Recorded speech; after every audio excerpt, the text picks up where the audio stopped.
Hello and welcome to the Wolfson College LibGuide for getting started on your dissertation. So this is just a short introductory video to let you know a few things about how this LibGuide works. So it's that time of the year, you're probably thinking about getting started on your extended project at this point.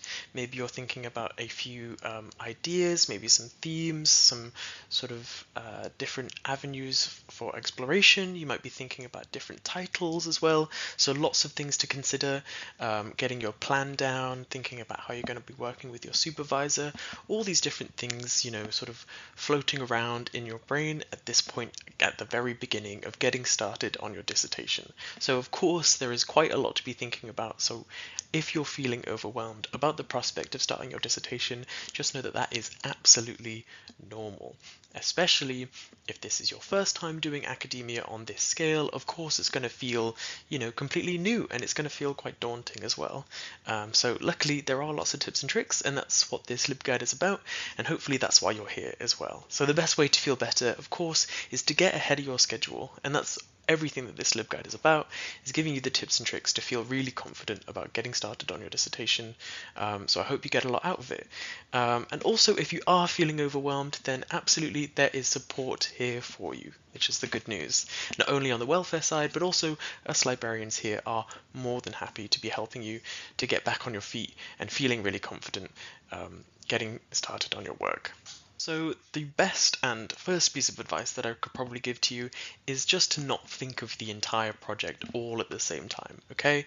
To be taking it rather in little chunks, step by step and piece by piece will make it so much more manageable. So thinking about, of course, you have your maybe larger scale plan, but you've also got, your plan for just this month, and then smaller than that, your plan for this week, and also your plan for today. And so thinking about having, a sort of bird's eye view that maybe is slightly bigger, but also letting yourself on slightly more stressful days, or just thinking, in terms of what you're going to be doing next. What is my plan for today? What is my plan for the morning? What is my next step? Even as simple as that can really, really reduce the amount of stress on a project as big as this.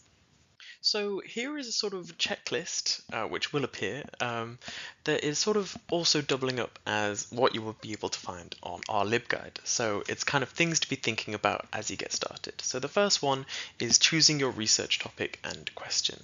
So this may be obvious for certain people who have thought about it long since, as part of their proposal to get onto the master's or onto the PhD. But for other people who had more broad themes, choosing your research topic and honing it down is going to be at the forefront of your brain. So that is something right at the top of this LibGuide we'll be finding.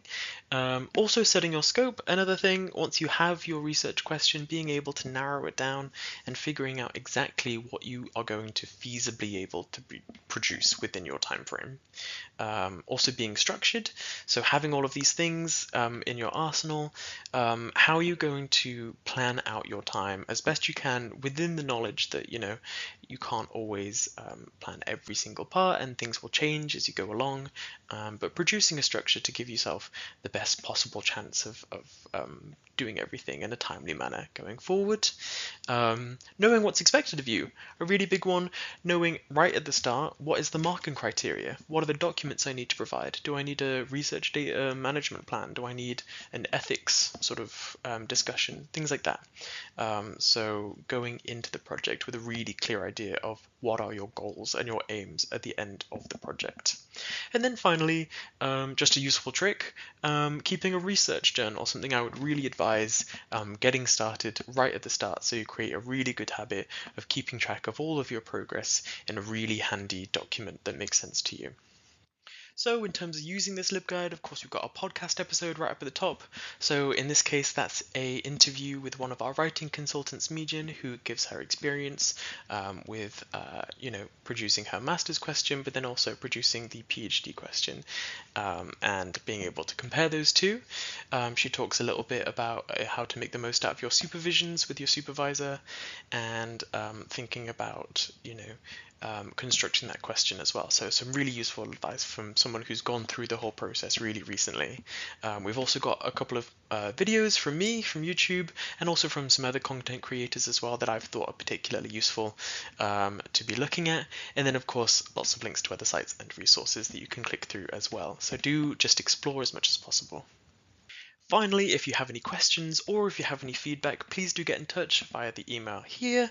And also, if you have any sort of extended questions or you'd like to go through any academic skills, you can book a one-to-one session with me or Laura on the college website, or indeed any of our writing consultants as well. So I wish you all the best for your coming up dissertation, and thanks so much for watching.